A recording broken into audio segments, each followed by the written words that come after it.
ఈరోజు ఈ వీడియోలో పెంకుటిల్లు పాడైపోతే వాటిని ఎలా రీప్లేస్ చేస్తారో చూద్దాం. దీనికోసం కొన్ని రోజుల ముందు నుండే ఇంటికి కావలసిన కర్రలను అడవి నుంచి సేకరించుకోవాలి. ఈ రెండు విధాలుగా ఉంటుంది. ఒకటి వాసాలు మరియు ఇంకోటి బద్దలు. ఈ వెదుర్లను చీలికగా చేసుకోవాలి. వీటిని బద్దలు అని అంటాం.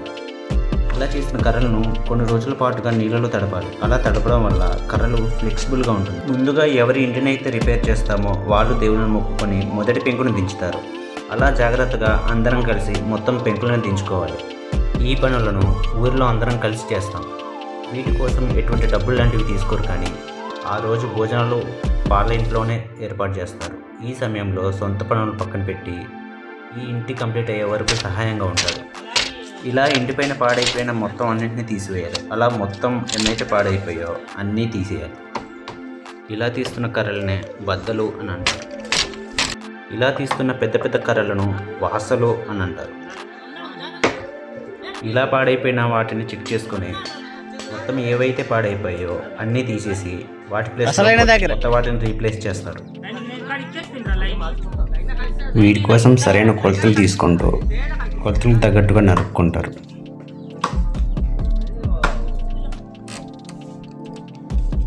అలా రీప్లేస్ చేసిన తర్వాత చీపురుతో ఒకసారి ఇంటి మొత్తం తుడుచుకోవాలి. అలానే పెంకులను మొత్తం క్లీన్ చేసుకోవాలి. పెంకుల సైజుకు తగ్గట్టుగా ఒక చెక్కను తయారు చేసుకోవాలి. అది ఈ విధంగా ఉంటుంది. వీటిని గుర్రం అని అంటారు. వీటితో రిపేర్ బద్దలను వరుసగా పేర్చడానికి ఉపయోగిస్తారు.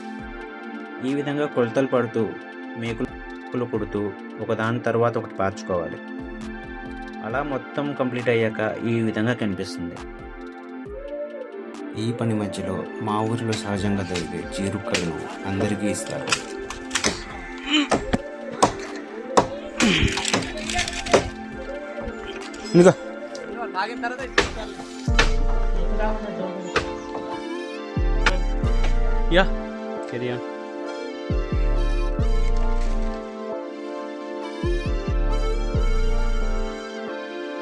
ఇక్కడ మొత్తం ధాన్యం బస్తాలు కనిపిస్తున్నాయి కదా, దీన్ని అటుకు అంటారు. ఇక్కడ మనం పండించున్న ధాన్యం బస్తాలు, అలాగే కొన్ని పనిముట్లు దాచుకోవడం కోసం ఉపయోగిస్తాం.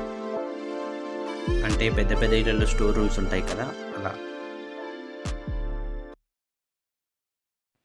ఆ తర్వాత మళ్ళీ దేవునికి దండం పెట్టుకొని ఒక్కో పెక్కు పార్చుకుంటారు. అవి పార్చేటప్పుడు ఇక్కడ కనిపిస్తున్నట్టుగా కింద మూల నుంచి పైకి పార్చుకుంటూ వెళ్ళాలి. అలా మొత్తం కంప్లీట్ అయిపోయాక మూల పెంకులను కింద నుంచి పైకి పార్చుకుంటూ వెళ్ళాలి.